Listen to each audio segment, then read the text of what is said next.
இந்த இனிய நிகழ்ச்சி நம்முடைய தேர்தல் வருகிற தேர்தல் ஆரம்பத்திற்கு முன்னால் தேர்தலுக்கு அழைத்துச் செல்கின்ற ஒரு இனிய நிகழ்ச்சியாக நடைபெற்றுக் கொண்டிருக்கிறது. கழகத் தோழர்களை, கழகத்தின் முன்னோடிகளை, இளைஞரணி தம்பிகளை, மகளிரணி சகோதரிகளை, தொழிலாளர் அணி நண்பர்களை, அணிகளைச் சார்ந்த அத்தனை நண்பர்களையும் ஒன்று சேர இணைத்து இந்த மாநாடு போன்ற அந்த நிகழ்ச்சி போல் நடந்து கொண்டிருக்கிறது. நான் அந்த காட்சியை காணுகின்ற நேரத்தில் 1967 71 என் கண் முன்னாலே வந்து கொண்டிருக்கிறது. திருச்சி மாநகரத்துக்குள்ளே நுழைகின்ற எல்லா சாலைகளும் இன்றைக்கு பார்த்தால் சாரி சாரியாக கழக இளைஞரணி தோழர்களும் மகளிரணி சகோதரிகளும் கழகத்தின் முன்னோடிகளும் வந்து கொண்டிருப்பதை நான் பார்த்துக் கொண்டே வந்தேன். இப்படிப்பட்ட நிகழ்ச்சி 67 71 தான் நான் கண்ட காட்சி. அந்த காட்சி இன்றைக்கு திருச்சியிலே நான் கண்கொள்ளா காட்சியாக கண்டு மகிழ்கிறேன், மகிழ்ந்து கொண்டே இருக்கிறேன். இந்த நிகழ்ச்சியை பார்க்கின்ற நேரத்தில் எனக்கே வேற மாதிரி ஒரு சிந்தனை வரும். அப்படிலாம் நினைக்காது. இந்த தொகுதிக்கு நிறைய பேர் போட்டி போடுறாங்க, நானும் சேர்ந்து போட்டி போட விரும்பல. நிறைய கட்சிகள் தேர்தல் உடன்படிக்கைக்கு வருகின்ற நேரத்தில் எல்லாம் திருச்சிக்கிறாங்க. திருச்சி ஏன் இப்படி எல்லாரும் நம்ம தொகுதி யாரும் கேட்க முடியுது, திருச்சியை கேட்கிறாங்க பார்த்தா இங்க இருக்கின்ற நிர்வாகிகள் இருக்கிற மேடையில் உட்கார்ந்து நிர்வாகிகள் பார்த்தா யாரை பார்த்தாலும் அவங்க முகத்தை பாருங்க, பளிச்சில் இருக்கும். 1000 வாட் பல்பு போல இருக்கு. மாப்பிள்ளை எப்படி சிரிக்கிறான் பாருங்க மேயர். அந்த அளவுக்கு மிக சிறப்பாக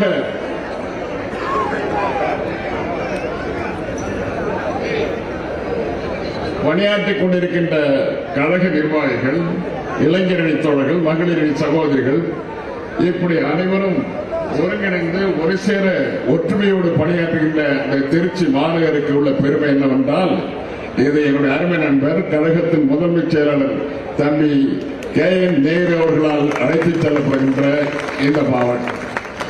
என்னுடைய அன்பு மாப்பிள்ளை மகேஷ் பொய்யாமொழி அவர்கள் அழைத்துச் செல்கின்ற மாவட்டம்.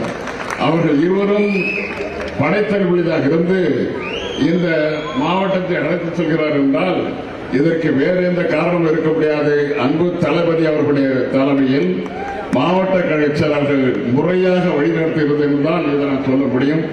அப்படிப்பட்ட இருவரும் நண்பர்கள் இந்த மாவட்டத்தை வழிநடத்தி செல்கின்ற நேரத்தில் எந்த விளைவுகளும் அந்த விளைவுகளும் முன்னேற்ற பாதையில் தான் அழைத்து செல்லப்படும் என்பதை நான் நிச்சயமாக இந்த இடத்திலே வந்து பார்க்கின்ற பொழுது இந்த கூட்ட நிகழ்ச்சியை பார்க்கும் போதே நான் தெரிந்து கொண்டேன்.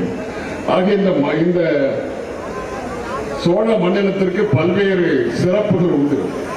தண்ணீரும் காவிரியே தார்வேந்தன் சோழனை மண்ணாவதும் சோழ மண்டலமே என்று புலவர்கள் பாடினார்கள். அப்படி பாடப்பட்ட இந்த சோழ மண்டலத்தில் தலகத்தர்களாக என்னுடைய அன்புக்குரிய அண்ணன் அன்பில் அவர்களும் அண்ணன் மன்னை அவர்களும் சோழ நாட்டுடைய தலகத்தர்களாக அன்பு தலைவர் கலைஞர் அவர்களுக்கு படை தளபதிகளாக இருந்து பணியாற்றிய இந்த பகுதிக்கு வருகின்ற நேரத்தில் எல்லாம் ஒரு பக்கம் கண்ணீர் மல்க அவர் 2 பேரையும் நினைத்து பார்க்கும், அடுத்த பக்கம் அவர்கள் ஆற்றிய பணி, கண்ட களங்கள் இவை அனைத்தும் என் கண் முன்னாலே வந்து போகும். அப்பேற்பட்ட இந்த இடத்தில் மிகச்சிறந்த மாமனிதர்களாக வழிநடத்தப்பட்ட இந்த சோழ மண்டல திருச்சியிலே நான் பேசுவதிலே மிக்க மகிழ்ச்சி அடைகிறேன். இன்னும் சொல்ல போனால் காந்தியடிகள் விடுதலை போருக்காக நிதி திரட்டுகிறார். விடுதலை போர் நடந்து கொண்டிருக்கிறது, நிதி திரட்டுகின்ற பணி நடக்கிறது. லால்குடியிலே வந்து தங்குகிறார்.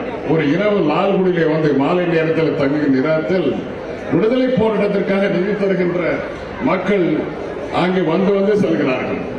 அதிலே அந்த கியூ வரிசையில் வந்து கொண்டிருந்த பொழுது ஒரு பெண்மணி தன்னுடைய கை குழந்தையை இடுப்பில் வைத்துக் கொண்டு முந்தானையில் இருந்த முடிச்சில் இருந்த ஒரு அரையணா நாணயத்தை எடுத்து காந்தியடிகளுக்கு கொடுத்து, இது உங்களுடைய போராட்டத்திற்காக நிதியாக வைத்துக் கொள்ளுங்கள் என்று காலிலே விழுந்து சொன்னார்கள்.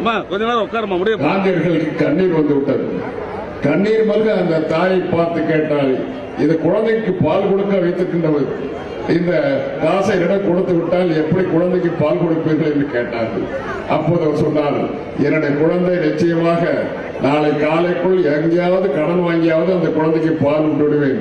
ஆனால் நான் செய்ய வேண்டிய கடமை இப்போது நான் செய்யாவிட்டால் நீங்கள் போய்விடுவீர்கள். நான் எப்போது செய்ய முடியும்? ஆகவே நான் ஆற்ற வேண்டிய கடமை இந்த நாட்டுக்காக இந்த விடுதலை போரில் ஈடுபடுகின்ற அத்தனை பேருக்கும் ஏதாவது ஒரு சின்ன நிதி போய் சேருமே என்பதற்காக தான் கொடுத்தேன் என்று அந்த தாய் சொல்கிறார். மறுநாள் இதே போல திருச்சியிலே கூட்டம் நடக்கிறது. அந்த திருச்சியில் நடக்கிற கூட்டத்திலே காலையர்கள் பேசுகிறார்கள். ஒரு தாய் லால்குடியில வந்து இதை போல கொடுத்தாங்க. இந்த காசு அவங்க கொடுத்தது. இந்த காசு மற்றவங்க எல்லாரும் கொடுத்தது கூட லால்குடியிலே அந்த தாய் கொடுத்த அந்த அரையணாவை நானே வைத்துக் கொள்ளப் போகிறேன். ஏனால் இதில் ஒரு வரலாற்று உண்மை இருக்கிறது. இந்த நாட்டிலே இருக்கின்ற பெண்மணி எந்த அளவிற்கு தியாகம் புரிகின்ற பெண்மணியாக, அதுவும் இந்த மண்ணிலே சோழ மண்டலத்திலே இருந்த இந்த பெண்மணி கொடுத்தார்கள் என்றால் இதை வரலாற்று சிறப்புமிக்க நாணயம். ஆகவே நான் வைத்துக் கொள்கிறேன், உங்களுடைய அனுமதி வேண்டும் என்று சொன்ன நேரத்தில் மக்கள் கைதெடுக்கிறார்கள். இந்த அளவுக்கு தேசப்பற்று மிக்க பெண்மணிகளும் ஆண்களும் பெண்களும் வாழ்ந்த பூமி இந்த சோழ வளநாடு. அது மட்டுமல்ல நண்பர்களே, நான் பேசிக்கொண்டே இருக்கின்ற பொழுது கண்கள் குளவாகிறது. இந்த மண்ணிலே நான் மொழிப்பூர் தியாகி தீரன் சின்னசாமி ஒரு நாள் பக்தவச்சலம் வருகிறார். ரயிலில் இருந்து இறங்குகிறார். எழும்பூர் ரயிலடியிலே இறங்குகிறார். இறங்குகின்ற பொழுது அந்த மதில் சுவர்களே உட்கார்ந்து கொண்டு கீழே போடு சின்னசாமி, ஐயா பக்தவச்சலாரே, முதல்வரே, இந்த நாட்டுக்குள்ளே நுழைய இருக்கின்ற இந்தியை தடுத்து நிறுத்துங்கள் என்று குரல் கொடுக்கிறார். ஒரு முறை குரல் கொடுத்தான், பக்தவச்சலம் கவனிக்கவில்லை. இரண்டாவது குரல் கொடுத்தான், போலீஸ்காரர்கள் அவரை கட்டி பிடித்து விட்டார்கள். என்ன நடக்கிறது, இவன் என்ன உணர்கிறான், அவன் என்ன பைத்தியமா என்று பக்தவச்சலம் அவரை சத்தம் போட்டு விட்டு அவன் உள்ளே தள்ளுங்கள் என்று சொல்லிவிட்டு போய்விட்டார். யாரை பார்த்து? மொழிக்காக மொழியுணர்வோடு குரல் கொடுத்த அந்த மாமனிதன் சின்னசாமியை பார்த்து குரல் கொடுத்து விட்டு போய்விட்டார். காவல்துறையினர் ஜெயிலுக்கு அனுப்பினார்கள். 15 நாள் உள்ளே இருந்தான். வெளியிலே வந்த சீரன் சின்னசாமி என்ன செய்தார் தெரியுமா? கையிலே அழுக்கு துணியோடு வெளியில வந்தார். நேரமாக ரயிலடி திருச்சி ரயிலடிக்கு வந்தார். திருச்சி ரயிலடிக்கு வந்து பக்கத்தில் இருக்கிற பெட்ரோல் பங்கில் போய் ஒரு 5 லிட்டர் பெட்ரோல் வாங்கினான். ஒரு சட்டை போட்டிருந்தான், அதுக்கு மேல இன்னொரு சட்டை போட்டான், அதுக்கு மேல இன்னொரு சட்டை போட்டான். அவன்கிட்ட இருந்தது 3 சட்டை தான். 3 சட்டை முடிஞ்சு போச்சு. வேஷ்டி 3 இருந்தது, 2 இருந்தது. ஒரு வேஷ்டி கட்டி இருந்தான், இன்னும் 2 வேஷ்டி பைவுல இருந்தது. அந்த வேஷ்டியும் எடுத்து கட்டிக்கிட்டான். ஏனென்றால் கொடுத்தப்படுகின்ற பெட்ரோல் முழுவதுமாக இருந்து நான் சாம்பலாக வேண்டும். என்னோட உயிர் பலியை இந்த நாட்டில் இருக்கிற ஒவ்வொரும் புரிந்து கொண்டு மொழி உணர்வுக்காக உயிர் விட்டான் சின்னசாமி என்ற நிலையை எனக்கு ஒரு வரலாறு படைக்க வேண்டும் என்று ஒரு ரவுண்டு போட்டான். ரவுண்டு போட்டு அதிலேயே கொஞ்சம் பெட்ரோல் ஊற்றணும், ஏன்னா உள்ள யாரும் வரக்கூடாது. அந்த 5 லிட்டர்ல மீதி இருந்த தன் தலையில ஊற்றி கொண்டு நான் கொஞ்சம் கேட்கிறவங்களெல்லாம் பார்க்கறேன். நிறைய பேர் சிகரெட் பிடிக்கிற பழக்கம் இருந்திருக்கும், விட்டுருப்பீங்க. இருந்தப்ப இனிமே நீங்க சிகரெட் பிடிக்க கூடாதுங்கிறத நான் சொல்றேன். நான் சொல்றத நீங்க அப்படியே எடுத்துக்கூடாது. சிகரெட் பிடிச்சி நண்பரோட பேசிட்டு இருப்பீங்க. பேசிட்டு இருக்கும் போது எனக்கு அந்த பழக்கம் இருந்தது, அதை நான் போட்டுட்டேன். அது வேற 20-30 வருஷம் ஆச்சு.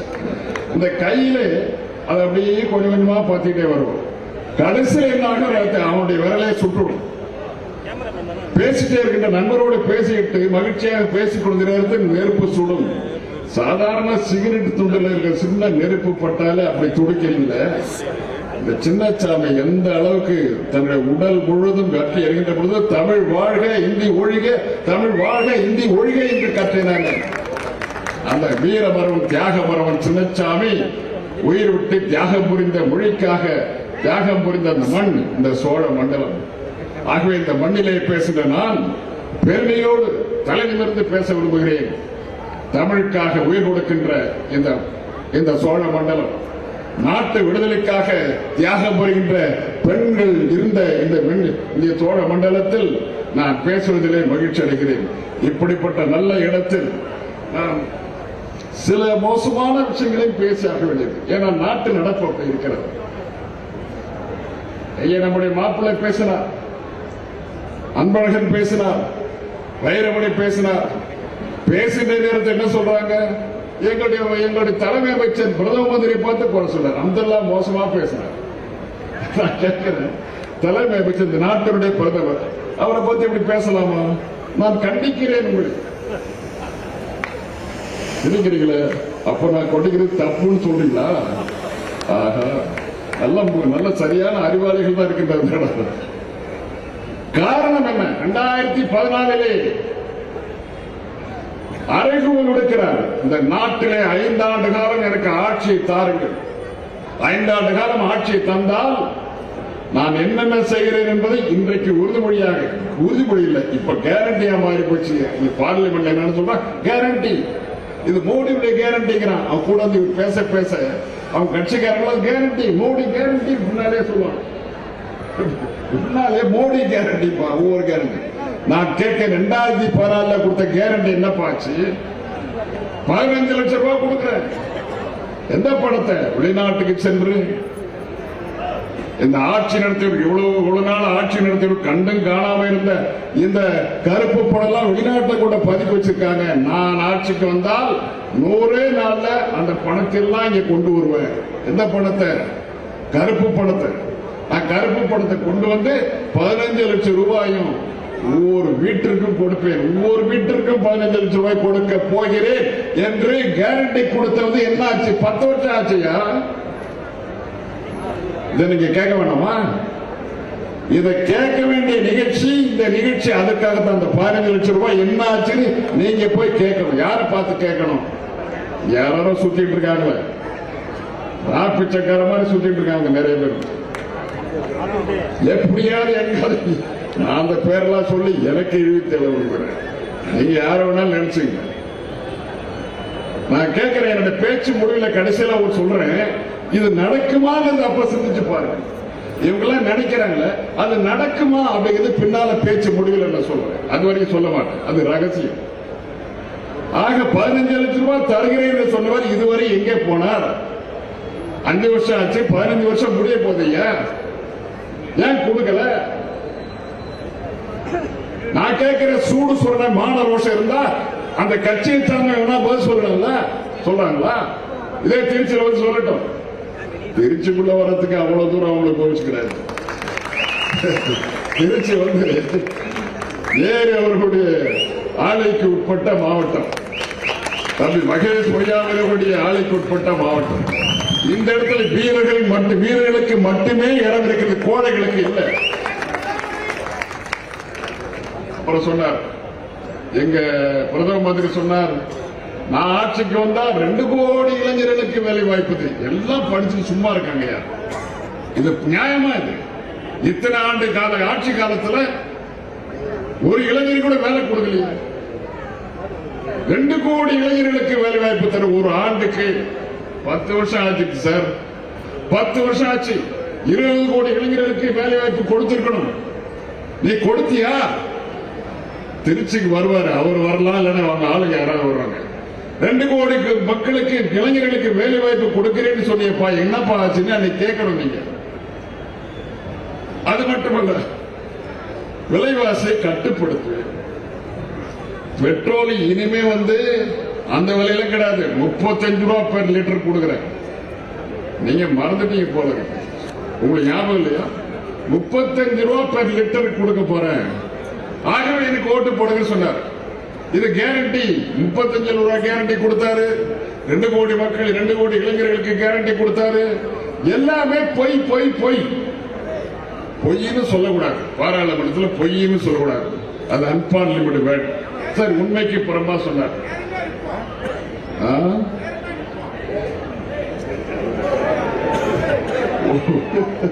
பரவாயில்ல, நல்லா தெளிவா இருக்க. நீ ஒருத்தனாவே தெளிவா இருக்கியப்பா, ரொம்ப நல்லது. விலைவாசி கட்டுப்படுத்த கேரண்டி கொடுத்தாரு. விலைவாசி கட்டுப்படுத்துவது இந்த 10 ஆண்டுகளுக்கு இந்த உறுதிமொழிகள் என்னாச்சு?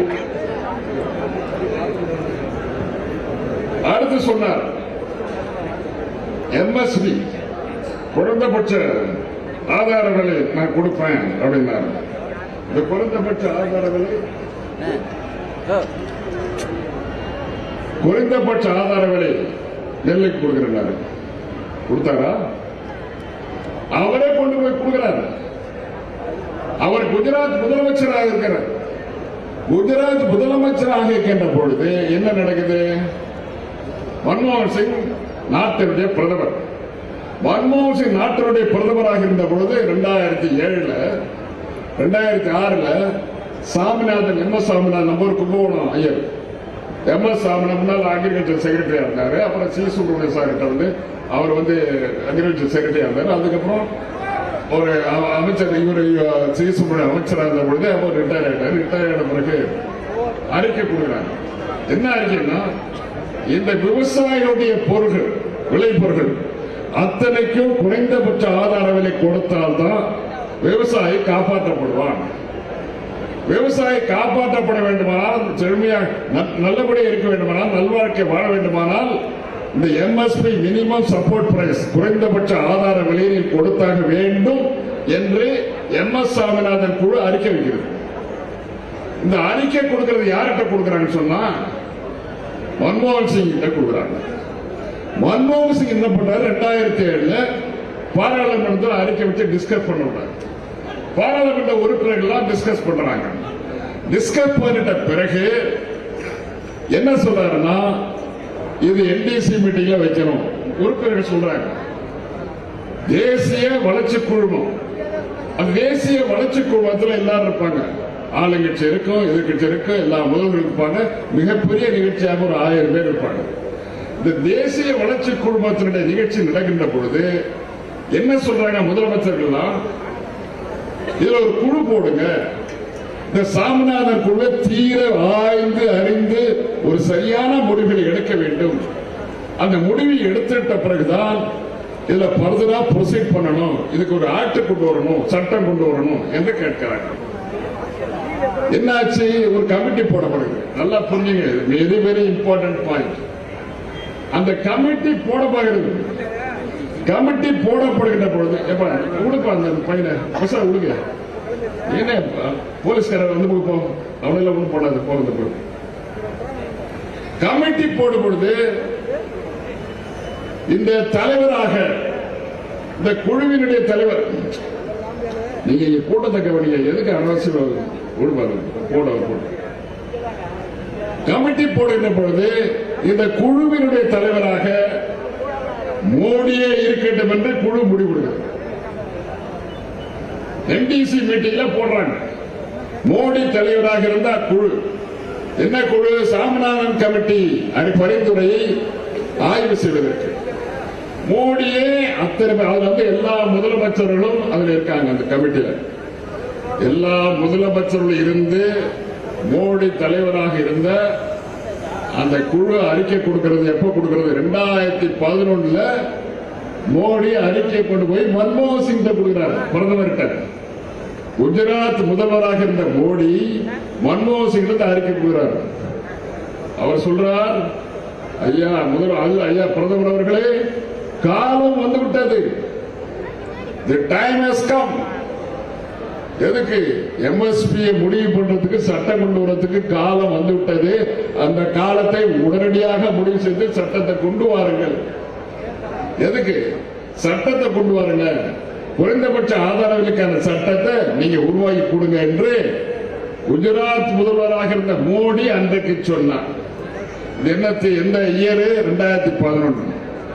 2011க்கு பிறகு நேரம் வந்துவிட்டது என்று சொன்ன பிறகு 2013 வருது. 2013 என்ன மன்மோகன் சிங் என்ன பண்ணாரு? சும்மா இல்லை, மோடி பரிந்துரை செஞ்சுட்டாரு, கமிட்டி கொடுத்தாச்சு, இன்னும் சும்மா இருக்க முடியும். ஆனால் அதுக்கு ப்ரீ ரிக்விசிட் தேவை. இந்த சட்டம் நிறைவேற்ற வேண்டுமானால் அதுக்கு என்ன ஆதாரமாக 2 சட்டங்களை நிறைவேற்ற வேண்டும். நல்லா புரிஞ்சுக்கணும், யாரும் ஏமாந்திர கூடாது. எதிர்கட்சிக்காரர்கிட்ட பேசுகின்ற பொழுது இந்த சட்டம் எந்த சட்டம்? எம்எஸ்பி சட்டம், குறைந்தபட்ச ஆதார விலை. நீங்க ஏன் போடல அப்படின்னு கேட்கல, யாரும் கேட்போம். அப்ப என்ன அது? 2013 எம்எஸ்சி சட்டம் நிறைவேறணும். அந்த 2 சட்டத்தை நிறைவேற்றினால்தான் அந்த சட்டத்தை கொண்டு வர முடியும். என்னென்ன சட்டம்? ஃபுட் செக்யூரிட்டி ஆக்ட், உணவு பாதுகாப்பு சட்டம், லேண்ட் அக்விசிஷன் ஆக்ட், நிலம் கையகப்படுத்துற சட்டம். இந்த 2 சட்டத்தையும் கொண்டு வந்தால்தான் இந்த சட்டத்தை எம்எஸ்பி சட்டத்தை கொண்டு வர முடியும். இங்கதான் கரெக்டா பேசணும் நம்ம கட்சிக்காரர். ஃபுட் செக்யூரிட்டி ஆக்ட் கொண்டு வரணும், லேண்ட் அக்விசிஷன் ஆக்ட். இந்த 2 சட்டத்தையும் நாங்க நிறைவேற்றணும். நாங்கெல்லாம் இருந்த பொழுது, அமைச்சர் இருந்த பொழுது நிறைவேற்றணும். 2 சட்டம் நிறைவேற்ற 2013 முடிய போகுது. முடிஞ்சு என்ன ஆச்சுன்னா 2014 தேர்தல் வந்துச்சு. புரியுதா அப்துல்லா? 2014 வந்துச்சு, தேர்தல் வந்துச்சு. வந்த தேர்தல் என்ன சொன்னா, நாங்க நிறைவேற்றுவதற்கு முன்னாலே, மன்மோகன் சிங் நிறைவேற்றுவதற்கு முன்னாலேயே, இந்த எம்எஸ்பி கொண்டு வரதுக்கு முன்னாலேயே அவங்க ஆட்சி வந்துருச்சு. இப்ப யாருடைய கடமை அது? மோடியுடைய கடமை முழுவதுமாக. மோடி தான் அதுக்கு ஆதரவா பேசினார். மோடி கமிட்டி தான் ரிப்போர்ட் பண்ணிச்சு. மோடி கமிட்டி ரிப்போர்ட் பண்ணது. அதுக்கு பிறகு 2 சட்டம் நிறைவேற்றணும். அன்னைக்கு மோடிக்கு தெரியாது, நாங்க நிறைவேற்றணும், எல்லாம் ரெடி. ஆனா எம்எஸ்பி கொண்டு வந்து அதை நிறைவேற்றணும். என்ன பண்ணாரு இவரு? எம்எஸ்பி கொண்டு வரல, 3 வேளாண் சட்டங்களை கொண்டு வந்தார். கிட்டத்தட்ட 300 நாட்களுக்கு மேல இன்றைக்கு உண்ணாவிரதம் இருக்காங்களே விவசாயிகள், ஹரியானா விவசாயிகள், பஞ்சாப் விவசாயிகள் எல்லாம் உண்ணாவிரதம் இருக்காங்களா? என்னாச்சு? அதே போல அப்போ உண்ணாவிரதம் இருந்தாங்க. 2014 இருந்து 24 வரைக்கும் இதுவரைக்கும் எதுவும் செய்யல. எது செய்யலன்னா செய்யறதுக்கு அவருக்கு இஷ்டம் இல்லை. விவசாயிகள் 300 நாள் போராடினாங்க. கடும் குளிர்னா டெல்லி குளிர் பல பேருக்கு தெரியாது. டெல்லிக்கு வாங்க சார், வந்தாதான் தெரியும். குளிர் காலத்துல வந்து அனுபவிங்க கஷ்டத்தை. நாங்கெல்லாம் பார்லிமெண்ட்டுக்கு போறாங்க, தில்லின்னு வராங்க, பிளைட்ல வரதான் தெரியும். அந்த அளவுக்கு மோசமான குளிர்ல அவங்க ஒரு மேல பிளாங்கெட் கூட இல்லாம இருந்தாங்க. கிட்டத்தட்ட 1.5 லட்சம் விவசாயிகள் இருந்தாங்க. இந்த 2014 இருந்து 2021 வரைக்கும் 8 வருஷத்துல எவ்வளவு பேர் இருந்தாங்க தெரியுமா? தூக்கு போட்டு செத்தாங்க தெரியுமா? எதனால? பசி பட்னி. இந்த பசி பட்டியல இறந்தவங்க 64,913 பேர் இந்தியர்கள் இறந்தார்கள். அதை பத்தி அவருக்கு கவலை இல்லை. 300 நாள் போராட்டம் நடக்கிறது. ஒரு நாள் போராட்டத்தில் அந்த கட்சியுடைய துணை மந்திரி மிஸ்ரா இருந்தாரு. எப்போ இருக்காரு? அவருடைய பையன் ஜீப்பை வச்சு ஏத்தணும். எங்க உண்ணாவிரதம் ஆளுங்க மேல இதுவரைக்கும் எந்த ஆக்ஷன் இருக்கா சார்? கொடுமை நடந்தது. விவசாயிகள் ஒற்றையும் குலையுமாக ஓடினார்கள். காப்பாற்றப்படுகிறது. அஜய் மிஸ்ரா அவருடைய பையன். என்னாச்சு? எம்எஸ்பி வரல. எப்ப எவ்வளவு தெரியுமா? பட்ஜெட் போடுறாங்க 2.67% தான் இப்ப நமக்கு அந்த அக்ரிகல்ச்சருக்கு, விவசாயத்துக்கு ப்ரொவைட் பண்ணிருக்காங்க. 3 விவசாய சட்டங்களை கடைசியில் அவங்க செஞ்ச போராட்டத்தினாலே இந்த அரசாங்கம் வித்ட்ரா பண்ணுச்சு. ஆனா எம்எஸ்பி இதுவரைக்கும் வரலன்னு சொல்லிட்டே இருக்க, திருப்பி போராட்டம் ஆரம்பிச்சிச்சு. இந்த போராட்டத்தை தண்ணி பூச்சி அடிக்கிறாங்க, ரோட்ல ஆணி குத்தி வைக்கிறாங்க சார். டெரரிஸ்ட் மாதிரி அரசாங்கம் நடந்துகிட்டு இருக்கு. அந்த டிராக்டர் டயர்ல ஆணி குத்தி அந்த பஸ் ஸ்டாண்ட் வரிசை ஆணி குத்தி வச்சோம். பெரிய கான்கிரீட் போர்டர்ஸ் போட்டு வச்சிருக்காங்க. ஜேசிபி கீழே போய் மேல போடுறது பெரிய 20 அடி 30 அடி ஆழத்துக்கு பள்ளம் தோண்டி வைக்கிறாங்க. இது யார் செஞ்சது? டெரரிஸ்ட் செஞ்சாங்க, சமூக விரோதிகளை செஞ்சாங்க, அரசாங்கம், மோடி அரசாங்கம் செஞ்சது, ஹரியானா அரசாங்கம் செய்யுது. இப்படிப்பட்ட மோசமான நடவடிக்கைகளை அரசாங்கம் ஈடுபட்டுக் கொண்டிருக்கிறது என்பதை நான் தெரிவித்துக் கொள்ள விரும்புகிறேன். அதுக்கப்புறம் இது அப்படியே விட்டுடுவோம். நிறைய சப்ஜெக்ட். இந்த 10 வருஷத்துல விலைவாசி குறைப்பேன்னு சொன்னாரு. 35 ரூபாய்க்கு குறைச்சார பெட்ரோல். என்ன பண்ணாரு? இது மாறா 10 வருஷத்துல அவங்க கொண்டு போன வரி, பெட்ரோலியம் வரி எவ்வளவு தெரியுமா? 35,83,561 கோடி. எல்லாம் புரிஞ்சுங்க.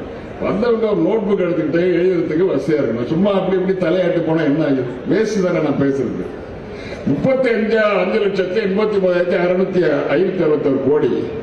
இவ்வளவு பணமும் அரசாங்க கஜானாவுக்கு, நிர்மலா கஜானாவுக்கு போச்சு. ஒரு வீட்டுக்கு 1,37,000 ரூபாய் கொடுத்திருக்கலாம். இந்த பணத்தை வச்சு ஹெல்ப் பண்ணிருக்கலாம், பயனாளிகளுக்கு கொடுத்திருக்கலாம், கொடுக்கலையே. யூபிஏ ஆட்சியில, எங்க ஆட்சியில, நம்ம ஆட்சியில ஒரு லிட்டருக்கு 55 ரூபாய் 49 பைசா மன்மோகன் சிங் ஆட்சியில். டீசல் விலை 2024 பெட்ரோல் விலை இப்ப 102 ரூபாய் 43 பைசா. அப்ப 55 49, இன்னைக்கு 102 43. 2024 டீசல் இன்னைக்கு 94 ரூபாய் 24 பைசா. கேஸ் விலை 400 ரூபாய் கொடுத்தோம், அப்பவே அதிகம் எல்லாம் சத்தம் போட்டீங்க. இப்ப 1100 ரூபாய் 1800 ரூபாய் இன்னைக்கு நம்ம தங்கச்சிகள்லாம் வாங்கிட்டு போகுது. நல்லாதான் மோடி நல்லா தான் செஞ்சுட்டு இருக்காரு. விலை ஏத்தி ஏத்தி ஏத்தி இவங்கள்ட்ட நல்ல பேர் எடுத்துட்டு இருக்காரு. இதெல்லாம் பெட்ரோலியத்துல நிறைய ஃப்ராட் நடக்குது. நானே பெட்ரோலியம் மினிஸ்டர் இருந்தேன், சொல்லுவேன். இப்ப அது விற்கிறதுன்னா சொன்னா இப்போ அவ்வளவு விலையெல்லாம் குறைஞ்சு போச்சு.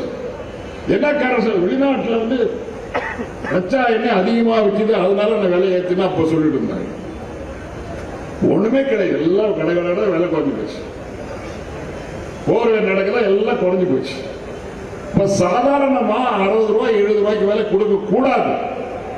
ஆனா அயோக்கியத்தனம் பண்ணி கொண்டிருக்கின்ற இந்த மோடி சர்க்கார் சரியான அவர்களுக்கு பதிலடி கொடுக்க வேண்டுமானால் வருகிற தேர்தல் தான் கொடுக்கணும். கேரண்டியா கொடுத்தா கேரண்டி சொல்லி இப்ப இந்த கேரண்டி எல்லாம் கொடுப்பாங்களாம். 10 வருஷம் கழிச்சு கேட்கிறேன், முன்னால கேட்குது. உன் ஆட்சி இன்னைக்கு இருந்துட்டு தான் இருக்குது. நம்மளை எப்படியெல்லாம் ஏமாற்றுகிறார்கள் என்பதை யாரும் எண்ணி பாருங்கள். என்னுடைய அன்புக்குரிய நண்பர்களே, எப்படி ஏமாத்துறாங்க தமிழ்நாட்டில். மெட்ரோ ரயில் திட்டம் 63,000 கோடிக்கு அந்த ரயில் திட்டம். இந்த 63,000 கோடி திட்டத்துக்கு 3 வழி, 3 டைப் ஆஃப் வழியில இந்த மெட்ரோ ரயில் போடணும். சென்னையில் சவுத் சென்னைன்னு வச்சுங்களேன், என் தொகுதியிலே ஒன்று வருது. அந்த பகுதியில் போடப்பட்ட 3 வழித்தடங்களுக்கு 63,000 கோடி செலவு. இதுக்கு முறைப்படி மத்திய அரசு 50%, நாம தலைவர் வந்து 50%. தலைவர் ஒத்துக்கிட்டாரு. அதே போல மத்திய அரசு முதல்ல ஒத்துக்கிடுச்சு, 50% தரேன்னு சொன்னாங்க. ஆனா முறைப்படி எந்த விதிகளும் ஒழுங்கியும் தளர்த்தப்படவும் இல்லை. அந்த முறைப்படி அந்த அப்ரூவல் ஒப்புதலும் கொடுக்கவில்லை. முறைப்படி கொடுக்க என்ன பண்ணணும்? பிஇபி அப்ரூவ் பண்ணணும், பப்ளிக் இன்வெஸ்ட்மெண்ட் போர்ட். புதுசா ஒரு திட்டத்தை கொண்டு வந்தா பொது இன்வெஸ்ட்மெண்ட் போர்டு அந்த பணத்தை கையாளுறதுக்கு ஒரு குழு இருக்குது. மத்திய அரசு, மாநில அரசா மத்திய அரசு எதுவாக இருந்தாலும் பெரிய திட்டங்களை கையாளும் போது அதனுடைய அப்ரூவல் வேணும். இந்த ரூபாய்க்கு மேல போனா மத்திய அரசுல இருக்கிற அந்த பப்ளிக் இன்வெஸ்ட்மெண்ட் போர்டு அப்ரூவ் பண்ணணும். அது இதுவரைக்கும் அப்ரூவல் கொடுக்கவே இல்லை. அது மட்டும் இல்ல, அதை விட அதுக்கு மேல இருக்கிற cabinet committee on economic affairs, CCA, அதுல முக்கியமான அமைச்சர்களா இருப்பாங்க. அந்த CCA வேற அப்ரூவல் கொடுங்க. இந்த CCAக்கு அப்ரூவல் கொடுங்க அப்படின்னு பிரதமரை வந்து நான் 3-4 தடவை போய் பார்த்தேன். தலைவர் 3 தடவை வந்தப்போ போய் பார்த்தாரு. என்ன சார் மெட்ரோ இதுக்கு என்ன கொடுக்கல, சிரிச்சுக்கிட்டு நல்லா நான் செய்யறேன், நான் செய்யாம வேற யாரு செய்ய போறாங்க அப்படின்லாம் சொல்லுவாங்க. தலைவர் என்ன இப்படி எல்லாம் பேசுறாரு, ரொம்ப நல்லா பேசுறாரு, நல்லாதான் பேசுறாரு அப்படின்னு சொல்லிட்டு, அண்ணா தலைவரை தேசம் இந்த ஆள்கிட்ட ஏமாறாதீங்க, உங்க நாக்கில் இதெல்லாம் ஏமாறா, எத்தனையோ வருஷம் பார்த்தாச்சு, விட்டுடுங்க நீங்க அப்படின்னு சொல்லி வந்துச்சு. நடக்கவே இல்லை. CCA அப்ரூவல் கிடையாது, பிஏபி அப்ரூவல் கிடையாது. இந்த அழகுல 2019 அவங்க அமைச்சரை வந்து அடிக்கல் நாட்டினார், உள்துறை அமைச்சர் அடிக்கல் நாட்டினார் இந்த ப்ராஜெக்ட். ஆனா தலைவர் உங்கள் மீது நம்பிக்கை வச்சு, தன்னை தேர்ந்தெடுத்த மக்கள் மீது நம்பிக்கை வச்சு, நாங்கள் எழுதின தேர்தல் அறிக்கை உங்களிடம் உங்களால் உருவாக்கப்பட்டது, அந்த தேர்தல் அறிக்கையில் சொன்னபடி நடந்துகிட்டே இருக்காரு. நான் கொடுத்த பிராமிஸை கீப் அப் பண்ணணும்னு 95% தேர்தல் அறிக்கை இருக்க உறுதிமொழிகள் நிறைவேற்றப்பட்டு விட்டது. இந்த நிறைவேற்றப்பட்ட உறுதிமொழி இதுவும் ஒண்ணு. அவர் ஒண்ணு நிறுத்தல, ப்ராஜெக்ட் போயிட்டே இருக்கு. 63,000 கோடி ப்ராஜெக்ட் ஒரு மாநில அரசு சரியா வருமா சார்? இன்வெஸ்ட் பண்ண முடியுமா? ஆனா துணிஞ்சு செஞ்சுட்டு இருக்காரு, கடன் வாங்குற எல்லாம் சரி. அவங்க என்ன சொல்றாங்கன்னா, நாங்க ஜெயிக்கா கிட்ட கடன் கேட்டோம். யாரு? மத்திய அரசு சொல்லுது. ADB கிட்ட கடன் கேட்டோம். ஜெயிக்காங்கிறது ஜப்பானிய நிறுவனம், பைனான்ஸ் பண்ற நிறுவனம். வட்டி கடை வச்சு ஏடிபி ஏசியன் டெவலப்மெண்ட் பேங்க் தேசிய டெவலப்மெண்ட் பெரு வளர்ச்சி குழுமம் அது வந்து ரெண்டு பேரும் சேர்ந்து பணம் கொடுக்குறேன்னு சொல்லிட்டாங்க. அதுக்கெல்லாம் அப்ரூவல் நம்ம வாங்கியாச்சு. இந்த அப்ரூவலை சேர்த்து தான் பிஐபிக்கு அனுப்பிச்சோம், இந்த அப்ரூவல் சேர்த்து தான் சிசிஐக்கு அனுப்பிச்சோம். ஆனா இது வரைக்கும் பர்மிஷன் கொடுக்கவே இல்லை. என்ன சார் காரணம்? என்ன காரணம்? அவங்களே பவுண்டேஷன் போடுறாங்க. இதை விட அயக்கத்தனம் வேற எது இருக்க முடியும்? கொஞ்சம் எண்ணி பாருங்க. தமிழ்நாடு ஓரவஞ்சிக்கப்படுகிறது. தமிழ்நாட்டு காலப்பட்ட ஓரவஞ்சனை புறக்கணிக்கப்படுகிறது. இதோட என்ன எடுத்துக்காட்டு? உங்களுக்கு நான் சொல்றது, உங்களுக்கு இது மாதிரி புறக்கணிக்கிறாங்களா, அவங்களுக்கு சரியான பாடம் கற்பிக்க வேண்டாமா? இந்த கூட்டத்தினுடைய நோக்கம் தான். பாடம் கற்பிப்பீங்களா மாட்டீங்களா? தலைவர் என்ன சார் தப்பு பண்ணாரு? உங்கள்கிட்ட ஓட்டு வாங்கினாரு, ஆட்சி நடத்தினாரு. ஆட்சி நடத்த உங்களுக்காக எல்லாம் செய்யறாரு. செய்யற தலைவருக்கு நீங்கள் ஊக்கம் அளிக்க வேண்டாமா? வருகிற தேர்தலில் நீங்க உதயசூரில் வாக்களிக்கணும், அந்த தோழமை கட்சிகளை வாக்களிக்க வேண்டும் என்று நான் கேட்டுக்கொள்ள வருகிறேன். 21/11/20 அந்த வந்து உள்துறை அமைச்சர் அடிக்கல் நாட்டுறாரு. 17/8/21 பிஏபிக்கு அனுமதிக்க அனுப்பிச்சாச்சு. எதுவும் நடக்கல. நீங்க தெரிஞ்சு வேண்டிய சொல்றேன். அடுத்து மதுரை எய்ம்ஸ் ஞாபகம் உங்களுக்கு? நம்ம தம்பிக்கு செங்கல்ல கூட காட்டுமே, அங்க வச்ச ஒரே ஒரு செங்கல்ல அதை இவர் எடுத்து அங்க வச்ச ஒரே ஒரு செங்கல் பவுண்டேஷன் போட்டாங்க. 2019 தேர்தல் வரதுக்கு முன்னால மதுரைக்கு வந்தார். அங்கே இருந்து பறந்து வந்தார்.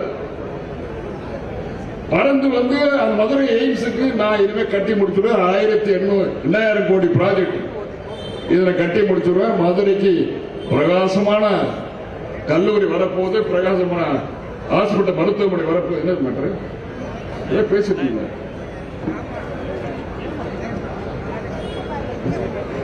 இவ்வளவு பெரிய ஹாஸ்பிட்டலும் மருத்துவமனை வரப்போகுதுன்னு ரொம்ப மகிழ்ச்சியான குதூகலமா இல்ல தமிழ்நாடே குதூகலிச்சு. பெரிய ஆஸ்பத்திரி வரப்போகுது. 2019 தேர்தல் ஆரம்பிக்கிறதுக்கு முன்னால பிராமிஸ் பண்றாரு, கேரண்டி கொடுக்கிறாரு. தமிழ்நாட்டு மக்களை கவனிங்க, நான் நீங்க எனக்கு ஓட்டு போடுங்க, நான் செஞ்சு கொடுத்துறேன். அது என்னன்னு கேட்டீங்கன்னா ஜப்பானிய அப்ப என்ன கேள்வி நான் கேட்கிறேன். ஒரு 4 தடவை கேள்வி கேட்டேன் சார். நாங்க கேட்டோம், அந்த மேல் சபையில் அவங்களும் கேள்வி கேட்டாங்க. கேள்வி கேட்டதுதான். சிவா கேட்கிறாரு, நம்ம அப்துல்லா எல்லாருமே கேட்டு அழுத்து போயிட்டோம். எங்களை பாராளுமன்றத்துக்கு அனுப்பிச்சீங்களே, உங்களுக்கு பொறுப்பு வேண்டாமா? நான் கேட்கிறேன், உங்களுக்கு பொறுப்பு இருக்கு சொன்னா இந்த தடவை நீங்க என்ன பண்ணணும்? தலைவர் யார சொல்றாரோ அவங்களுக்கு நீங்க வாக்களிக்கணும். இல்லைன்னா நீங்களும் சேர்ந்து மோடி மாதிரி ஏமாத்துறீங்கன்னு அர்த்தம். 100% ஓட்டு. இப்ப என்ன பண்றாங்கன்னா, இந்த கவுன்சில் அம்மாக்கள் எல்லாம் சொல்லிக்கணும், உங்க கவுன்சிலர் இடத்துல நீங்க 100% ஓட்டு வாங்கணும். உங்களை தேர்ந்தெடுத்தாங்களா மக்கள்? கட்சி தானே உங்களை நேர்த்துச்சு. நீங்க ஒவ்வொரு கவுன்சிலருக்கும் இது வந்து உங்களுக்கு பொறுப்பு இருக்கிறது. ஒவ்வொருத்தரும் வீடு விட அலையணும். என்ன பண்றாங்க? வரதில்லை, ஓட்டு போடுவாங்க.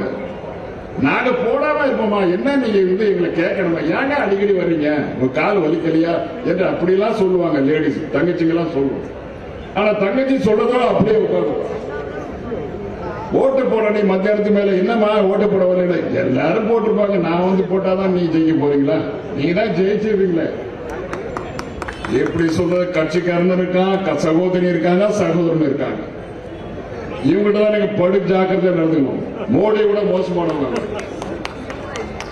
கொஞ்சம் அண்டர்ஸ்டாண்ட் பண்ணணும். நீங்க இது மிகப்பெரிய விரோதிகள் அவர்கள். அவர்களுக்கு என்ன ஒரு கடமை இருக்கிறது. தலைவர் ராவாப்பாக கஷ்டப்படுறார். தன்னுடைய தகுதிக்கு மீறி அத்துமீறிய பிசிக்கலா அவருக்கு என்ன எவ்வளவு ப்ராப்ளம் இருந்தாலும் அதை எதையும் கவலைப்படாம வேலை செஞ்சுட்டே இருக்காரு. சார், ஒரு மனுஷன் எவ்வளவு வேலை செய்யறது? நாங்களும் மந்திரியா தான் இருக்கோம். இந்த மாதிரி முதல் மந்திரி இவ்வளவு வேலை கஷ்டப்பட்டுட்டு வேலை செய்ய வேண்டிய அவசியமே கிடையாது. அவர்கிட்ட 1000 தடவை சொல்லியாச்சு, நட்பு முறையில சொல்லியாச்சு, கழக பொருளாளர்கள் முறையில் சொல்லியாச்சு. நான் சொல்ல எல்லாரும் நண்பர்களும் சொல்லியிருக்காங்க. ஆனா அவர் கேட்கல. அவரு அந்த பொழுதனைக்கு வேலை செஞ்சுட்டே இருக்கணும். அவங்க அப்பாவோட மோசம். அவங்க அப்பா அப்படித்தான், யாரையும் நம்ப மாட்டார், அவரையே செஞ்சுட்டு இருப்பாரு. சரி, கஷ்டப்படுற நாங்கள் விட்டுட்டு போயிடுறது.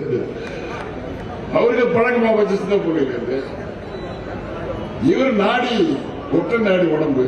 இவர் எப்படி பண்ண முடியும்? பிசிக்கலா அவர் ரொம்ப இவருக்கு இவ்வளவு கஷ்டப்பட்டு செய்யறாரு. இது நியாயம் தானா? தேவையில்லை. நாங்கெல்லாம் இருக்கோம், நாங்க என்ன செய்யணும் சொல்லுங்க, டைரக்ஷன் கொடுங்க. இப்ப பாருங்க, டைரக்ஷன் அங்க இருந்து போன்ல சொல்றாங்க, எல்லாம் வைரமணி நடத்தலையா? நம்ம நண்பர்கள கூட்டம் நடத்தலையா? இவ்வளவு பெரிய கூட்டம் வேற யாரும் சேர்ப்பாங்க? அதனால நீங்க பொறுப்பை ஒப்படைங்க, நல்லா நடக்கும். இதையெல்லாம் நம்பாமல் தான் இன்றைக்கு அவரை செலவு போட்டு அவர் பணியாற்றி கொண்டிருக்கிறார். அவருக்கு உறுதுணையாக இருக்க வேண்டிய நம்முடைய ஒவ்வொருத்தருடைய கடமை. இப்படி எய்ம்ஸ் வரலங்கிறதுக்கு காரணத்தை சொல்லிட்டேன். என்ன சொல்றாரு? கேள்வி கேட்டேன். எய்ம்ஸ் வந்தாச்சு, யார்? நட்டா சொல்றாரு 90% வேலை முடிஞ்சு. பொதுக்கூட்டத்துல பேசுறாங்க சார், 90% வேலை முடிஞ்சிச்சு. நீங்க என்ன வேலை நடக்கலுங்கிறீங்க? பொதுக்கூட்டத்தில் நட்டா பேசுற, பிஜேபி கட்சியுடைய தலைவர் பேசுறாரு. நம்ம ஆளுகள் நான் ஒண்ணு பேசாம என்ன பேசி என்ன பிரயோஜனம்? விதமே தெரியாத ஆளுங்க, விவரம் தெரியாத ஆளுகிட்ட நான் எல்லாம் பேசினாங்க. யாராரு பேர் யாராரு கூடவோ சண்டை போட்டுக்கிட்டு பார்லிமெண்ட் சண்டை போட்டேன்னா ஒரு சாதாரண ஆளுங்க கூட எல்லாம் மோதுறதுக்கு நான் விரும்ப மாட்டேன். மற்றவங்க எல்லாம் பேசுவாங்க. 90% வேலை முடிஞ்சிச்சுங்கிறிய, என்னாச்சு? இன்னும் மந்திரி என்ன பதில் சொன்னாரு? நாங்க ஜெயிக்கார்கிட்ட கடன் கேட்டிருக்கோம், ஜப்பான்ல இருந்து பணம் வருது 2 வருஷமா சொல்லிட்டு இருக்காரு. ஜப்பானீஸ் எய்டோட இது கட்ட போறேன் 2000 கோடி. நான் கேட்கிறேன், 2000 கோடி இல்லைங்கிற உன்னிட்ட இந்த பெரிய பெரிய பணக்காரர்கிட்ட லட்சக்கணக்கான கோடி ரூபாய அதை ரத்து செஞ்சிய, கடனை ரத்து செஞ்சிய, உனக்கு யோசிச்சு இருந்தா அந்த 2000 கோடி கொடுக்க மாட்டியா? உனக்கு மனசு இல்ல, தமிழ்நாட்டை புறக்கணிக்கிற. இதை தவிர வேற என்ன சொல்ல முடியும்? அவர் சொல்றாரு, இன்னும் வேடிக்கையான பதிவு என்ன தெரியுமா?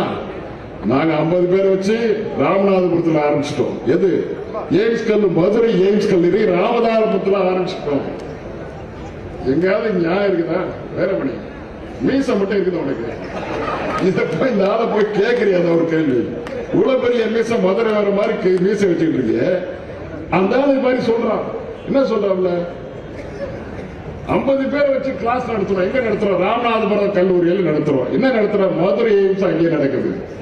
மதுரையில கல்வி கேட்டா 50 பேர் வச்சு நடத்துன்னு சொல்லி வெக்கமா இல்ல உனக்கு? அப்படி கேட்டேன். ஒரே தகராறு. இந்த தகராறுக்கெல்லாம் பாருங்காட்டாரு, நீ தகராறு பண்ண பண்ணிட்டே போ, ஆனா உண்மைதானே நான் சொல்றேன் அப்படின்னு அப்படியே நின்றுட்டே இருந்தேன். அப்புறம் ஸ்பீக்கர் ஏதோ பண்ணி கலாட்டா இது பண்ணார். 50 அது மட்டும் இல்ல, அதனுடைய ஆபீஸ் எங்கேயா இருக்குது அப்படின்னு கேட்டா, அதனுடைய தலைமை அலுவலகம் எங்க இருக்குது? 150 கிலோமீட்டர் தாண்டி ராமநாதபுரத்தில் கிளாஸ் நடக்குது. 350 கிலோமீட்டர் தாண்டி பாண்டிச்சேரியில் அதனுடைய ஆபீஸ் இருக்குது. அப்படி சொன்னா பாருங்க, கைதட்டல்லாம் கைதட்டல். பார்லிமெண்டே கலங்கி போச்சு. எப்படி சிரிச்சிருப்பாங்க, எப்படி சிரிச்சிருப்பாங்க? நீங்களே யோசனை பண்ணி பாருங்க. நான் சொல்ல விரும்பல. இந்த மாதிரி அமைச்சர்கள் வேலை செய்யறாங்க. இந்த மாதிரி போக்கிரித்தனமான அமைச்சர்களை வைத்து கூட நாம் என்ன செய்ய முடியும்? இது ஒரு கூத்து. வெள்ள நிவாரணம் கேரண்டி, கேரண்டி அது ஒண்ணு, எய்ம்ஸ் காலேஜ் ஒண்ணு, அதே போல மெட்ரோ ரயில் ஒண்ணு, இதெல்லாம் அவர் கொடுத்த கேரண்டி. வெள்ள நிவாரண கோரிக்கை, வெள்ள நிவாரண கோரிக்கை என்னப்பா? எங்கள்கிட்ட பணம் இல்ல, வர்ணபகவான் கொட்டி தீர்த்துட்டார். கொட்டோ கொட்டு கொட்டுது. 45 சென்டிமீட்டர் சென்னையில் சொன்னா, சென்னையில சென்னை, திருவள்ளூர், நம்ம பக்கத்தில் காஞ்சிபுரம் மாவட்டம், இது மாதிரி 3-4 மாவட்டம் சுத்தி எவ்வளவு மழைன்னா 45 சென்டிமீட்டர். 100 வருஷம் இல்லாத மழை. அதுதான் அப்படி சொன்னா. கொஞ்ச நாள் கழிச்சு கன்னியாகுமரி, தூத்துக்குடி, தென்காசி இந்த மாவட்டங்கள் என்ன பெய்யுதுன்னா 150 5 அடி 5 ஃபீட், 5 அடி உயரம் மழை ஒரே 24 ஹவர்ஸ்ல பெய்யுது. எல்லாம் நாடே கதிகளை போச்சு. 2 கோடி ஜனங்கள் முகாம்களுக்கு சென்றார்கள். நம்முடைய பிள்ளைகள், நம்முடைய பிள்ளை குட்டிகள், நம்முடைய மகள், நம்முடைய அண்ணன் தம்பிகள் எல்லாம் முகாமில் போய் பிச்சைக்கார மாதிரி இருந்தான். சரி, அவனுக்கு சோறு தண்ணி கொண்டு போய் கொடுத்து வழி இருக்கா? எல்லாம் மழையில எப்படி போவாங்க? மழை தண்ணியில வெள்ளத்துல 5 அடி உயரம் மழை பெய்து சொன்னா எல்லாரோடும் மூழ்கிடுச்சு. போட்டு கிடைக்கும். எத்தனை போட்டு வச்சுட்டு போவீங்க? பல பேர் பட்டினியா இருந்தாங்க. கொஞ்சம் கொஞ்சம் மாக்கிறது 4-5 நாள் கழிச்சு உணவு எல்லாம் கொடுத்தோம். தலைவர் சுத்தி விடிய வேலையா டெலிபோனு கையுமா இருந்தார். தூங்கவே இல்லை. அவ்வளவு சிரமத்துக்கு கொஞ்சம் கொஞ்சமா நிலைமை வந்தது. அந்த சமயத்தில் நீ என்ன பண்ண, வரல, நீ போய் பார்த்துருவான்னு சொன்னார். எங்க அனுப்பிச்சாரு? டிசம்பர் 7ஆம் தேதி என்ன அனுப்புறாரு. பிரதமர் போய் பார்த்துருவா, எதாவது நடத்தா பார்ப்போம் அப்படின்னு சொன்னார். எனக்கு ஒன்றும் மாணவர் வருஷம்லாம் கிடையாது. இந்த மாணவர் வருஷத்தை எப்போ விட்ட சொன்னா, நான் எப்போ அரசியல் வந்தேன்னா அப்பயில விட்டாச்சு. வேறபடி வைரமணிக்கு டெலிபோன்ல யாராவது லவர் இருக்காங்க பொழுது வீட்டுல சொல்லுவேன், ஞாபகம் வச்சு. இல்லையா நான் எவ்வளவு சீரியஸா தொண்டை தண்ணி வச்சு போய் கேட்டு பேசிட்டு இருக்கேன். நீ தலைவர்கிட்ட சொல்லிடுவாங்க.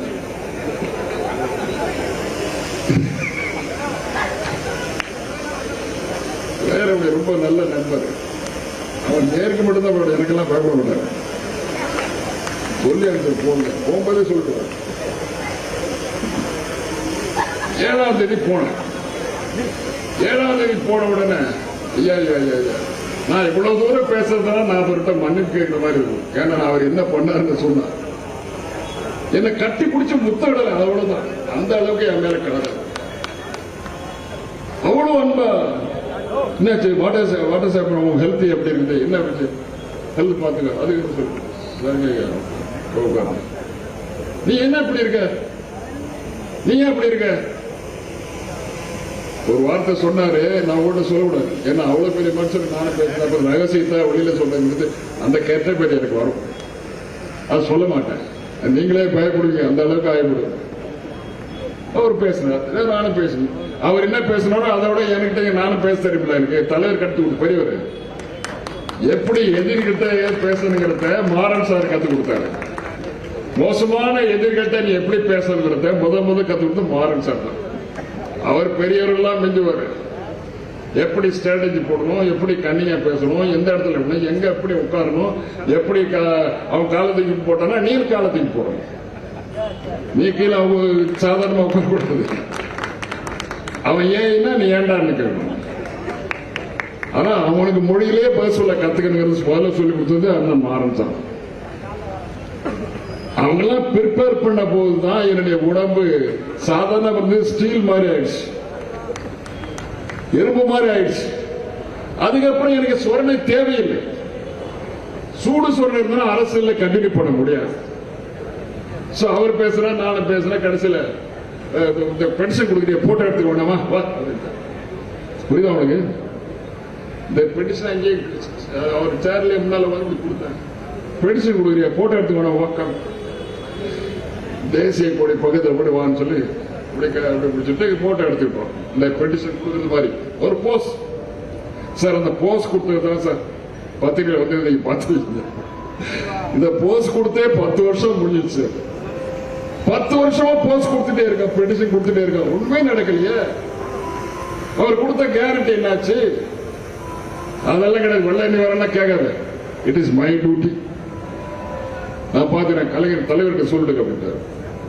அவர் இவ்வளவு சொல்றாரு. 7ஆம் தேதி இப்படி டிசம்பர் 7 எப்படி சொல்றாரு வாலண்டியர் சொல்லும் போது நம்ம போய் போனா உடனடியா கொடுத்துருவாரு.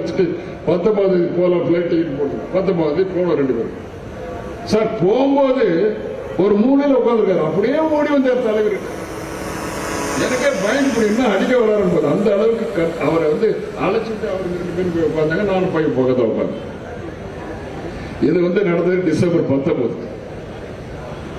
வேற மேட்டரை பேசுங்க. இந்த பிளண்ட மேட்டர்ல பேசாதீங்க. இது என்னோட உங்களுடைய கடமை மட்டுமல்ல, என்னுடைய கடமை. சார் இதோட என்ன சொல்லணும்? பிரதமர் வந்து முதல்வர் என்ன சொல்றாரு சொன்னா இதோட என்ன பேசுறீங்க? ரொம்ப மகிழ்ச்சியா அப்படியே தலைகால் தெரியல. நாளைக்கே படம் வந்துட போகுது. சென்டார் கோட்டைக்கு செக் வந்துட போகுது. ரிசர்வ் பேங்க்கார தட்டி எழுப்ப போறவங்களை அப்படி சொல்லிட்டு நம்ம வந்தோம். முடியல. ஜனவரி 10-12 வரைக்கும் வெயிட் பண்ணி நான் அமித்ஷா கிட்ட போய் பார்க்கறது. நான் நேரம் போய் பார்க்க போறேன்னு சொல்லிட்டு அவர்கிட்ட தலைவர் என்ன சார் நீ மட்டும் தனியா போகாத, என்ன பார்க்க போறதா அமித்ஷா, நீ தனியா போகாத, நீ எல்லா கட்சி தலைவர்களும் அழைச்சு போனாரு. 8 கட்சி தலைவர்களும் அழைச்சு போன. 8 கட்சி தலைவராக கூட வந்தாங்க. ஒரு டீம் எல்லாம் போனோம். பெட்டிஷன் தலைவருடைய பெட்டிஷன் கொடுத்தோம். என்ன சொன்னா தெரியுமா? நான் நிச்சயமா செய்ய போறேன். எதுக்கு நீ கவலைப்படுற? என்ன நீ don't worry Balaji, I will bring up to you directly or I will communicate. Don't worry. Before 27th January, 27 ஜனவரிக்கு முன்னால நான் உங்களுக்கு கொடுக்க போறேன்.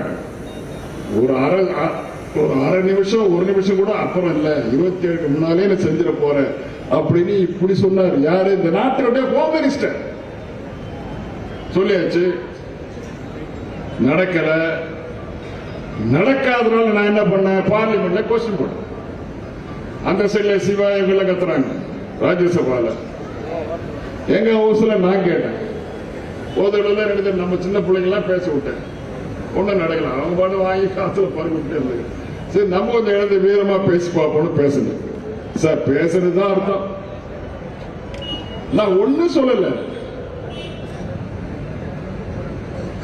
சிரிப்புதான் ஒரு என்ன பண்ணது தெரியல. என்ன சொன்னேன்? அவங்கள பாராட்டினேன். நீங்க கோச்சுக்காதீங்க, நான் பாராட்டணும். பாராட்ட வேண்டிய நேரத்தில் பாராட்டணும் இல்லையா? திருச்சி மக்கள் ரொம்ப புத்திசாலிகள். ஏன்னா சாதாரண ஆளுகள் எல்லாம் படிச்சவங்க. திருச்சி மக்களுக்கு நான் சொல்றேன், ஸ்பீக்கரை பார்த்து இந்த நாட்டினுடைய பிரதமர் அதை பாராட்டுகிறேன். ஏனென்றால் உடனடியாக மழை வெள்ளம் ஏற்பட்டது மிக மோசமான சூழ்நிலையில் இங்கிருந்து முதல்ல டிஃபென்ஸ் மினிஸ்டர் ரைட்ல அடிச்சு சுற்றி பார்க்க வச்சாரு. டிஃபென்ஸ் மினிஸ்டர் வந்தாரு. நான் என்னுடைய நண்பர், அவர் வந்து எல்லாத்தையும் பார்த்துட்டு திருப்பி டெல்லிக்கு வந்தாரு. இரண்டாவதாக ஒரு நிதியமைச்சர் நிர்மலா சீதாராமனை அனுப்பிச்சாரு. 2 அமைச்சர்களுக்கும் நன்றி சொல்கிறேன், பிரதமருக்கும் நன்றி சொல்கிறேன். இப்படித்தான் நான் சொன்னேன். அண்ணன் தம்பி நம்ம எல்முருகன் தம்பி எனக்கு ரொம்ப வேண்டியவர் தான். என்ன அண்ணன் பாரு, நானும் தம்பி அவர் அண்ணன் சொல்றதுக்கு அர்த்தம் போச்சு, தம்பின்னு சொல்றதுக்கு அர்த்தம் போச்சு. அன்னைக்கு அவர் பாட்டு டிஸ்டர்ப் பண்ணிட்டே இருக்காரு. நான் கேட்கறது, இந்த நாட்டில் இருக்கிற ஒரு பெரிய மாநிலம் இது மாதிரி பிரச்சனை ஆயிடுச்சு, நீங்க நிதி கொடுக்கணும்னு நான் சொல்ல போறேன். அது அவருக்கு தெரியும் என்ன கேட்க போறேன். அவர் சப்போர்ட் பண்றதுக்கு பதிலாக என்ன சொன்னார்னா, என்னவோ சத்தம் போட்டுட்டு இருந்தாரு. கடைசியில் நான் சொல்லி பார்த்து இங்கிலீஷ்ல சொல்றது புரியல, வருது உட்காரியா அப்படின்னு சொன்னேன். அப்புறம் என்ன சொன்ன, நீ இதுக்கு பதில் சொல்லக்கூடாதியா, அந்த அர்த்தத்தை சொன்னேன். நீ இதுக்கு பதில் சொல்லக்கூடாது. பதில் சொல்லக்கூடாது அவர் தான் பதில் சொல்லணும். உள்துறை அமைச்சருடைய துணை அமைச்சர் இருக்காரு, அவர் பதில் சொல்லிருக்காரு, அவர் பதில் சொல்லட்டும். நீ வந்து மீன்வளத்துறையில் இருக்காரு, பதில் சொல்றதுக்கு லாயக்கு இல்லை அப்படின்னு. இல்ல என்ன சார் தப்பு? மீன்வளத்துறையில் இருக்கிறவங்க பதில் சொல்லக்கூடாது. இதுக்கு உரிய துறை உள்துறை. உள்துறையில் இருக்கிற துணை அமைச்சர் ஆல்ரெடி பதில் சொல்லிட்டு இருக்காரு, அவர் சொல்லட்டும், நீ உட்காரு அப்படின்னு சொன்னேன். கடைசியா தமிழையும் சொன்னேன், கேட்கல. அதுக்குள்ள என்ன பண்ணாங்க, ஒரு ஆளு யாரு இந்த டர்பன் கட்டிட்டு போவாங்க பார்லிமெண்ட், அவருக்கு நல்ல எண்ணமே இருக்காது, எப்ப பார்த்தாலும் குறுக்கு புத்தி தான். என்ன சொன்னாருன்னா, பாலு அவருடைய கேஸ்ட சொல்லிட்டாரு. அவர் கேஸ்ட் இதுதாங்கிறது அன்னைக்குதான் தெரியும். சார், நம்ம எல்லாம் தலித் மக்களுக்கு விரோதியா? நான் கேட்கிறேன், இங்க இருக்கிற மாபெரும் கூட்டத்தில் பார்த்து கேட்கிறேன். சரி, நீங்க விரோதியா இல்லையா? அப்புறம் நான் விரோதியா இல்லை என்பது 20 வருஷத்துக்கு முன்னாடி 96 கொண்டு போறவங்க. 96 பெட்ரோலியம் மினிஸ்டர் நான். 96 உங்களை எல்லாரும் அழைச்சு போறேன். பெட்ரோலியம் அமைச்சரைக்கு உள்ள அழைச்சு போறேன். பெட்ரோலியம் அமைச்சரவைக்குள்ள ஒரு டைரக்டர் போஸ்ட்ல ஒரு தலித் இளைஞர் வேலை செஞ்சுட்டு இருக்காரு. ஒரு டைரக்டர் போஸ்ட். அவர் ஜாயிண்ட் செக்ரட்டரி அவரை செலக்ட் பண்ணல. யார்? எங்கள்கிட்ட இருக்கிற எல்லாருமே அவார்டு செக்ரட்டரியில இருந்து கீழே அத்தனை பேர் அவார்டு இருந்தாங்க. அதெல்லாம் ரெக்கமெண்ட் பண்ணவே இல்லை. ஃபைல் வந்து ஒருத்தர் செலக்ட் பண்ணா 3 பேரை போட்டு அனுப்பணும் ஃபைல்ல. 3 பேர் வந்து பர்ஷால் பேர் கிடையாது. பர்ஷால்ங்கிற ஒரு தலித் இனத்தை சார்ந்தவர். நான் என்னுடைய செயலாளர் கூப்பிட்டு, அவர் பேர் இல்லை கேட்டேன். அவர் பேர் நல்ல பையன் தானே, போடலாம் இல்லைங்கய்யா, அவங்க போடல. சரி, நான் என்ன செய்யறேன், இந்த 3 பேர்ல யாராவது செலக்ட் பண்ண இதான் முறை. யார்? எனக்கு இருக்கிற பர்சனல் செக்ரட்டரி சொன்னார், இந்த 3 பேர்ல யாராவது ஒருத்தர் செலக்ட் பண்ணும். இதுதான் இதுவரைக்கும் பாரம்பரியமா இந்திய அரசாங்கம் கடைபிடித்து வருகின்ற முறை. 3 பேர்ல யாராவது ஒருத்தர் கூட இல்ல, முதல்ல இருக்கிற பேரை தான் நீங்க டிக் பண்ணணும். இது இந்த அரசாங்கத்துக்கு அத்தனை அமைச்சர்களும் இதுவரை செஞ்சது. எனக்கு கடுப்பாயிடுச்சு. என்ன விளையாடுங்க, 3 பேர் போட்டு அனுப்புவீங்க, அது முதல் பேர் தான் டிக் பண்ண, இதெல்லாம் முடியாது, எழுது போய். எனக்கு ரொம்ப மோசமா போச்சு. இந்த ஆளு பேர் போடலுக்கு மட்டும் இல்ல, அவங்க 3 பேர்ல முதல் பேர் அவனே நிர்ணயிக்கிறான். எங்க செயலாளரே நிர்ணயிக்கிறான். பூனாவில இருந்து வந்த ஆளு யாருன்னு பாத்துங்க. அப்புறம் தெரியல, RSS மோசமான ஆளு. அவள் போட்டு அனுப்பிச்சிட்டாரு. அவரை கூப்பிட்டு கேட்டீங்க, அந்த ஆளு பேரை போடல. சரி, நீ வேணும்னா நான் 4வது ஆளா போட்டு விடுறேன். ஏன்னா இருக்கிற முறை தெரியும் அவருக்கு. போட்டு விடு, அனுப்பு. அவன் ரொம்ப மகிழ்ச்சியா போனான். இவனை நல்லா ஏமாத்துட்டு வந்தாலும் புதுசா வந்த மந்திரி நல்லா மாட்டிக்கிட்டான். 4வது பேரா உடனடியே அடிச்சான். அடுத்த 5 நிமிஷத்துல ஃபைல் என்கிட்ட வந்துச்சு. என்ன பார்த்தா கும்பிடுற இல்ல, சீக்கிரம் பிடிக்க சொல்றியா? என்ன அது ஃபைல் வந்தது. ஃபைல் வந்த உடனே 4வது பேரா இல்ல, அந்த பேரை டிக் பண்ண. யாராவது செய்வாங்களா சார்? நான் கேட்கிறேன். இந்திய அரசாங்கத்தில் இருக்க இத்தனை மந்திரிகள் நான் அத்தனை பேரும் கேட்கிறேன், அத்தனை கட்சிகளையும் நான் கேட்கிறேன். என் கட்சி தலைவர் கூட நான் சொல்லல இதை. ஏன்னா செல்ஃப் பூஸ்டிங்கா நம்ம என்ன பண்ணி கிழிச்சிருந்த மாதிரி நினைக்க கூடாது. ஏன்னா நாம செய்ய வேண்டிய கடமையை நம்ம கொள்கைப்படி தலித் இளைஞருக்கு நம்ம செஞ்சுதான் இருக்கணும்னு நான் சொல்லவே இல்லை. இந்த ஃபைல் இருக்கு, கொஞ்சம் இருக்கு. இந்த ஃபைல் என்னாச்சு, நான் துணை மந்திரி தான். இந்த ஃபைல் கேபினட் அமைச்சர் அப்ரூவ் பண்ணணும். கேபினட் அமைச்சர் தேவகவுடா யாரு? பிரதமர். பெட்ரோலியம் மந்திரி அந்த துணை அமைச்சர் டிஆர் பால் டிக் பண்ணி அனுப்பும் போது என்ன எழுதிருக்கு அதுல, ஹானரபிள் தேவகவுடாஜி வணக்கம். United Front government is known for its social justice policies. If we are not permitting Mr. Bashal as Joint Secretary, promoted as Joint Secretary, then there is no meaning at all to preach social justice. நாம் இந்த அரசாங்கம் இருக்குது, இந்த அரசாங்கம் சமூக நீதி கோட்பாடுகளை மிக உயர்ந்த இடத்தில் வைத்திருக்கிறது. இந்த பஷாலுங்கிற தலித் இளைஞரை நாம் ப்ரமோட் ஜாயிண்ட் செக்ரட்டரியா போடலன்னு சொன்னா நாம் இனிமேல் இந்த கொள்கை பற்றி பேசல நியாயம் இல்லை என்று பிரதம மந்திரி அனுப்பிச்சார். பிரதம மந்திரி 2 கோடு போட்டு, mister Balaji you are correct, proceed பண்ணிட்டார். சாயந்தரம் ஃபைல் வந்துச்சு. பாலாஜி சொல்றது கரெக்ட், நீ செய்யிட்டார். கீழே வந்த உடனே ஆபீஸ் ஆர்டர் போடி அப்படின்ட்டார். ஆர்டர் செக்ரட்டரி வழியா தான் போகணும். நான் என்னுடைய ஃபைல் திருப்பி இந்த செக்ரட்டரி, இந்த சோன்சோ செக்ரட்டரி தான் போகணும். போன உடனே அடுத்து பாருங்க, பெட்ரோலியம் செக்டர் ஃபுல்லா இந்திய அரசியல் வரலாற்றிலேயே அதுதான் முதல் தடவை ஒரு தலித் ஜாயிண்ட் செக்ரட்டரி போடுது. இதெல்லாம் சொல்றாங்க, என்னமோ சொல்றாங்க. கேவலம் எல்லாம் உங்களுக்கு. ஒரு கட்சி, இந்த கட்சியை பத்தி சொல்றதே உனக்கு அவமானப்படணும். சோசியல் ஜஸ்டிஸ் பத்தி உங்களுக்கு கற்றுக் கொடுத்த அரசியல் இயக்கம் திராவிட முன்னேற்ற கழகம், கலைஞருடைய இயக்கம், தளபதியோட இயக்கம். என்ன பத்தி எது வேணாலும் சொல்லு, உனக்கு எவ்வளவு இடம் இருக்குது. ஸ்ரீபெரும்புதூர் என்னன்னா பேசிய, ஆனா பொது வெளியில போய் என்னுடைய கட்சி பத்தி அவமானப்படுத்தி பேசினா விடவே மாட்டேன். நீ யாரா இருந்தாலும் சரி. எனக்கு தலித் இளைஞர்களுக்கு வேலை செய்யறது பத்தி சொல்லியா? இந்த பெண்கள் உட்கார்ந்துருக்காங்களா, இவங்க அனாதையா இருந்தாங்க. பெட்ரோலியம் செக்டர்ல எல்லாருக்கும் 30% இடஒதுக்கீடு தந்தவன் தான் ஏஜென்சில. அவங்க ஒவ்வொருவருக்கும் 30% இடஒதுக்கீடு தந்தது. பெட்ரோலியம் செக்டர்ல பெட்ரோல் பங்க் கொடுக்கலாம், கேஸ் ஏஜென்சி கொடுக்கலாம் சொன்னவன் நான் கைது போடுறது. இந்திய அரசாங்கத்தின் வரலாற்றிலே அதான் முதல் தடவை. யாரும் செய்ய மாட்டான். பெண்களுக்கு 30%, அதை கூட தலித்துக்கு தனியா இடஒதுக்கீடு. இப்படி எல்லாம் செஞ்சவன போய் அவன் கேஸ்ட் ஃபீலிங், அது நான் என்ன கேஸ்ட் உங்களுக்கு யாருக்கா தெரியுமாயா? நான் யாருக்கும் சொல்றது இல்லை. நீங்களே தெரிஞ்சுக்கிட்டா நான் பொறுப்பு இல்லை. இந்த பயம் பக்கத்துல உட்கார்ந்தாங்க. அதனால என்ன போய் மாமா மாமாட்டு உட்காந்துருக்கான், அதனால அப்படி இருக்குமோ அப்படின்னு நினைக்கலாம். நான் அப்படி எல்லாம் கிடையாது. எனக்கு ஜாதி மதம் கிடையாது, ஜாதியும் கிடையாது, மதமும் கிடையாது. ஆனா எனக்கு எல்லாம் யாரு ஓட்டு போடுறது? எல்லா மதத்தை சார்ந்தவர்களும் எல்லா இனத்தை சார்ந்தவர்களும், அது தலித் மக்கள் அதிகமாக இருக்கின்ற ஸ்ரீபெரும்புதூர் 5,07,000 ஓட்டு வித்தியாசத்தில் வெற்றி பெற்றோம். ஆகவே தம்பி முருகன் வந்து இதையாவது இனிமே தெரிஞ்சுக்கணும். ஏன்னா அவருக்கு தெரியாது, புதுசு. அதை பத்தி விட பட் இஸ் நைஸ் பர்சன். ஒன்னும் ஞாபகம் வச்சுக்க, அவர் சொல்லல அது மாதிரி. அந்த டர்பன் மேல ஒருத்தர் இருக்கான, அவன் எப்படிப்பட்டவன் சொல்றான். அவன் பேசுறேன்னு கால் தப்பா நினைக்காதீங்க. ஏன்னா அந்த கட்சிக்கு பிஜேபி கட்சிக்கே துரோகம் பண்ணிட்டு காங்கிரஸ்ல போய் சீட்டு கேட்டாள். பக்கத்துல உட்காந்து சோனியா இருந்தாலும் யாரு தெரியுமா பாலாஜி, இவர் என்கிட்ட வந்து சீட்டு கேட்டாரு. அந்த ஆளு பேசி இருந்தாலும் யாரு தெரியுமா பாலாஜி, என்கிட்ட வந்து சீட்டு கேட்டாரு. நான் கொடுக்கல, கொடுக்க முடியாது போயிட்டாரு.